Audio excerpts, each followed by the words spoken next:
ನಮಸ್ಕಾರ ಮಾಡುತ್ತೇನೆ ಶಾಸಕರಿಗೆ. ಆ ಮೈಲಾರಿ, ನಿನ್ನದೇ ದಾರಿ ಕಾಯ್ತಾ ಇದ್ದೆ.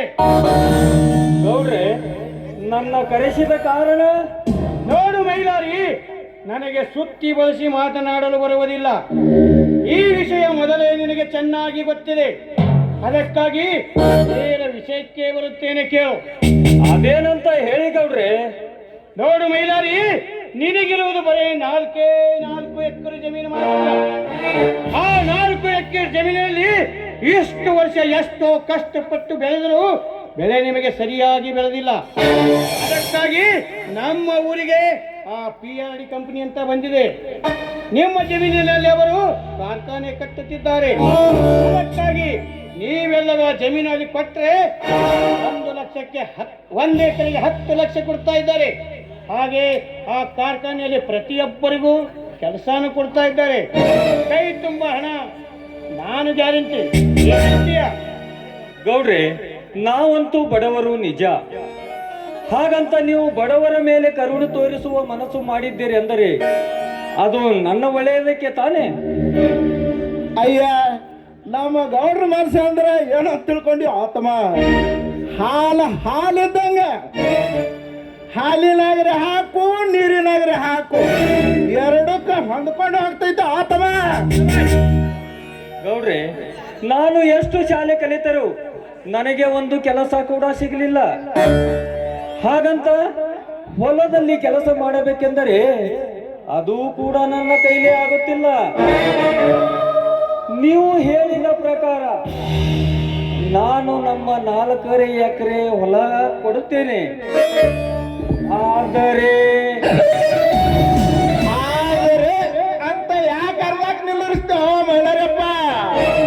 ಏನು ಬೇಕಂತಂದಿ ಬಾಯಿ ಬಿಟ್ಟು ಕೇಳಲ್ಲ. ಗೌಡ್ರೆ, ನೀವು ಹೇಳಿದ ಪ್ರಕಾರ 1 ಎಕರೆಗೆ 10 ಲಕ್ಷದಂತೆ 4 ಎಕರೆಗೆ 40 ಲಕ್ಷ ರೂಪಾಯಿ ಆಗುತ್ತದೆ. ಅದಕ್ಕೆ ಇನ್ನು 10 ಲಕ್ಷ ರೂಪಾಯಿ ಸೇರಿಸಿ ನಿಮಗೆ 50 ಲಕ್ಷ ರೂಪಾಯಿ ಕೊಡುತ್ತೇನೆ. 50 ಲಕ್ಷ ರೂಪಾಯಿ ಕೊಡುತ್ತೇನೆ. ನಿನ್ನ ಹೊಲ ನನಗೆ ಮಾರಾಟ ಮಾಡುವುದು. ನನ್ನ ಜಮೀನು ಖರೀದಿ ಮಾಡುವಷ್ಟು ಸಕ್ಕ ಬಂತಲೇ ಪಟ್ಟಿ ಮಗನೇ.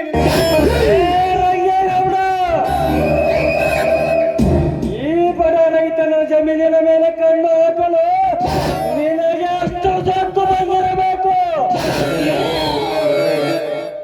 ತಲಾಂತರದಿಂದ ಕಾಪಾಡಿಕೊಂಡು ಬಂದಿರುವ ಈ ನನ್ನ ತಂದೆಯ ಆಸ್ತಿಯನ್ನು ಹೊಂಚು ಹಾಕಿ ಹೊಡೆಯಲು ನೋಡುತ್ತಿರುವೆ. ನಿನಗೆ ಅಷ್ಟು ಸಕ್ಕಿರಬೇಕು.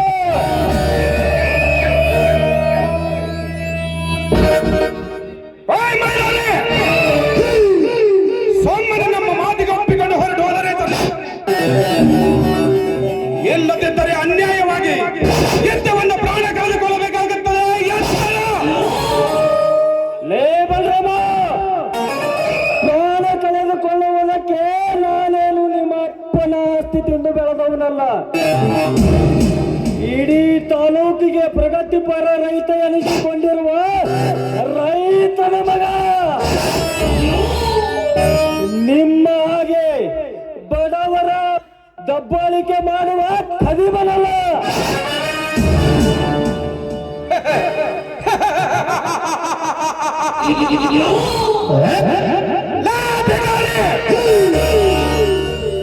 ಏಕಚಿತ ಒಬ್ಬ ಮಾಮೂಲಿ ರೈತನಾಗಿ ತಾಲೂಕಿಗೆ ಅಷ್ಟೇ ಹೆಸರು ಮಾಡಿರುವ ನಿನಗೆ ಇಷ್ಟ ಬೇಕಾದ್ರೆ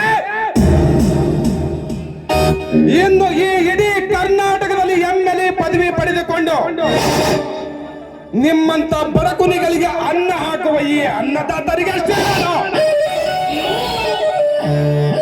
ಲೇ ಹುಚ್ಚ ಬಲರಾಮ, ಅನ್ನನ ದೇವ್ರು ಅಂತಾರ. ಅಂತ ಅನ್ನನ ಸೃಷ್ಟಿ ಮಾಡುವುದು ಈ ರೈತ ಮಾತ್ರನೇ. ಅಂತವರು ಕಣೋ ನಿಜವಾದ ಅನ್ನದಾತರು.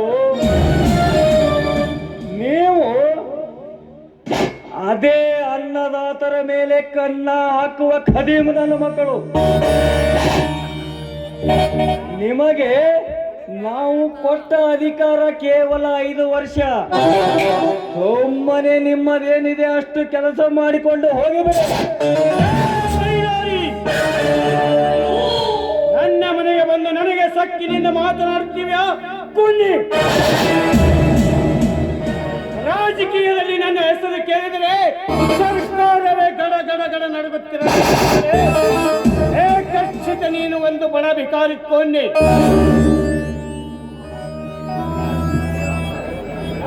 ಅಲ್ಲೇ ತಮ್ಮ, ನಮ್ಮ ಗೌಡ್ರ ಮನೆಗೆ ಬಂದು ನೀನೇ ಇಷ್ಟೆಲ್ಲ ಹರ್ಯಾಡಿ ಮಾತಾಡ್ತಿ ಅಂದ್ರ ಮುಂದೆ ನಿನ್ನ ಜೀವನದ ಗತಿ ಬಹಳ ಕಷ್ಟ ಆಗ್ತೈತಿಲ್ಲ ತಮ್ಮ.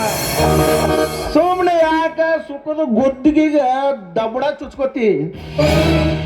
ನಮ್ಮ ಗೌಡ್ರ ಮಾತು ಕೇಳ್ಕೊಂಡು ತಪ್ಪಾತ್ರಿ ಗೌಡ್ರ ಅಂತಂದು ಅವ್ರ ಕಾಲಿಗೆ ಬಿದ್ದು ನಿಮ್ಮ ಗೂಡು ನೀವು ಸೇರ್ಕೋರು ಆತವ. ನಿಮ್ಮ ಹೊಲವನ್ನು ಹೇಗೆ ಖರೀದಿ ಮಾಡಬೇಕೆಂದು ನಮ್ಮ ಗೌಡ್ರಿಗೆ ಚೆನ್ನಾಗಿ ಗೊತ್ತು. ಅವರು ಕೋಪಗೊಂಡು ನನಗೆ ಅಪ್ಪಣೆ ಕೊಡುವಷ್ಟರಲ್ಲಿ ಇಲ್ಲಿಂದ ಹೊರಟೋದ್ರೆ ಸರಿ. ಈ ನನ್ನ ಕೊಡಲಿನಿಂದ ನಿನ್ನ ರಕ್ತ ದೇಹವನ್ನು ಕತ್ತರಿಸಬೇಕಾಗುತ್ತೆ. ಲೇಖನಿಗ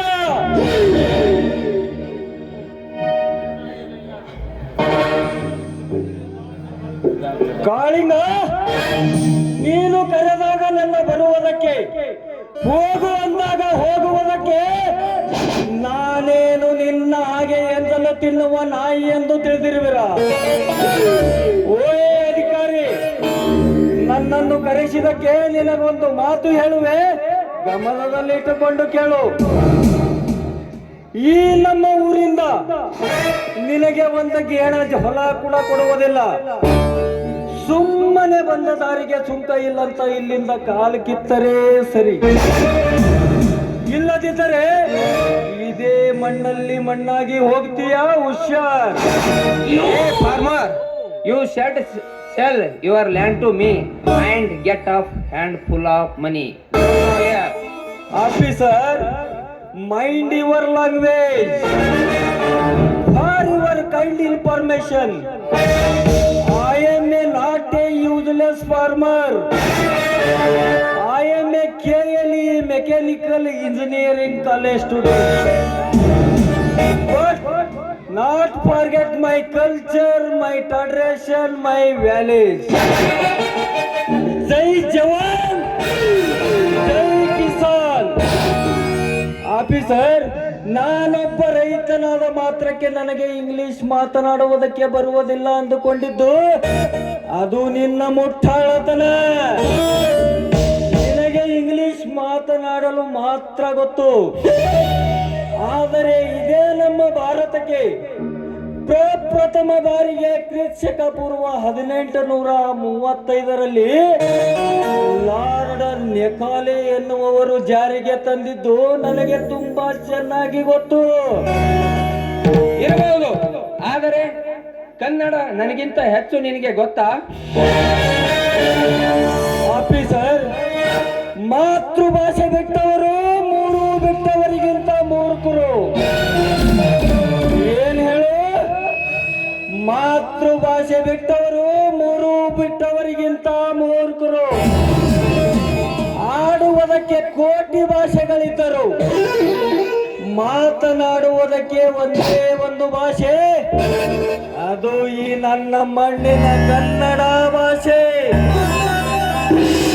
ಮೊದಲು ಕನ್ನಡಕ್ಕೆ 8 ಜ್ಞಾನಪೀಠ ಪ್ರಶಸ್ತಿಯನ್ನು ತಂದುಕೊಟ್ಟಂತ ನಮ್ಮ ರಾಷ್ಟ್ರಕವಿ ಕುವೆಂಪು, ದ.ರಾ. ಬೇಂದ್ರೆ, ವಿಕ್ರು ಗೋಕಾಕ್, ಯು.ಆರ್. ಅನಂತಮೂರ್ತಿ, ಚಂದ್ರಶೇಖರ್ ಕಂಬಾರ್ ಇಂಥ ಮಹಾನ್ ವ್ಯಕ್ತಿಗಳ ಹುಟ್ಟಿದ ನಾಡಿನಲ್ಲಿ ನೀನು ಹುಟ್ಟಿದ್ದು ನಿನ್ನ ಪುಣ್ಯ ಎಂದು ತಿಳಿದುಕೋ.